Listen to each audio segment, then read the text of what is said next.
الله وبرحمته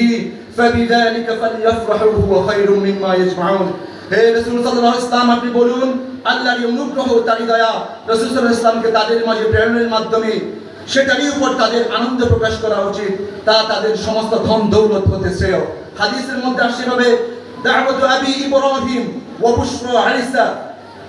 ورأت أمي أنه يخرج منها نور أضاعت منها قصور الشام আমি হলাম আমার রাসূল বলেছেন আমি হলাম আমার পূর্বপুরুষ পয়গম্বর ইব্রাহিম আলাইহিস সালামের দোয়া এবং পয়গম্বর ঈসা আলাইহিস সালামের প্রদত্ত শুভ সংবাদ আমার ঘরে আমি শুভ গমনের সময় আমার মা তার পবিত্র দেহ মোবারক হতে নূর যদি আলো প্রত্যক্ষ করেন যা শাম দেশ অর্থাৎ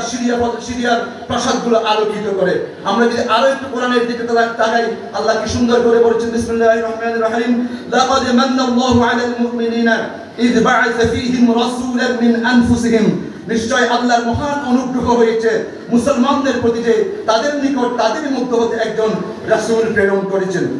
প্রিয় উপস্থিতি আমরা কি রাসূলকে পেয়ে শুকর করব না আমরা যদি শুকর না করি তাহলে আমরা কি হব সিঙ্ক ইনটু অবলিভিয়ন কালের অতল গহ্বরে হারিয়ে যাব আল্লাহ এই জন্য বলছেন এমফাসিস করছেন তোমরা শুকর করো লা ইন শাকারতুম লা আযীদান্নাকুম ওয়া লা ইন কাফারতুম ইন্না আযাবি লাশাদীদ তোমরা যদি কৃতজ্ঞ হও তবে আমি তোমাদেরকে আরো অধিক দান করব এবং যদি অকৃতজ্ঞ হও তবে আমার শাস্তি কঠোর প্রিয় উপস্থিতি পয়গম্বর ঈসা আলাইহিস সালাম তার উম্মতের জন্য আসমানি খাদ্য কাঞ্জা প্রার্থনাকালে আল্লাহর কাছে আরজ করেন রব্বানা আনজিল আলাইনা মাইদাতান মিনাস সামা তাকুন লানা ঈদান লিআউয়ালিনা ওয়া আখিরিনা ওয়া আয়াতান মিনকা হে আল্লাহ হে আমাদের রব আমাদের প্রতি আকাশ থেকে একটি খাদ্য ভর্তি খাঞ্চা অবতীর্ণ করুন যা আমাদের জন্য ঈদ হবে আমাদের পূর্ববর্তী ও পরবর্তীদের জন্য এবং আপনার কাছ থেকে তা হবে নিদর্শন একটা খাদ্য ভর্তি খাঞ্চার জন্য যদি ওদের ঈদের দিন হয় এই রাসূল পেয়ে কত বড় ঈদ আমরা পেয়েছি সেটার জন্য আমরা আল্লাহর দরবারে কি শুকরিয়া করব না অবশ্যই করব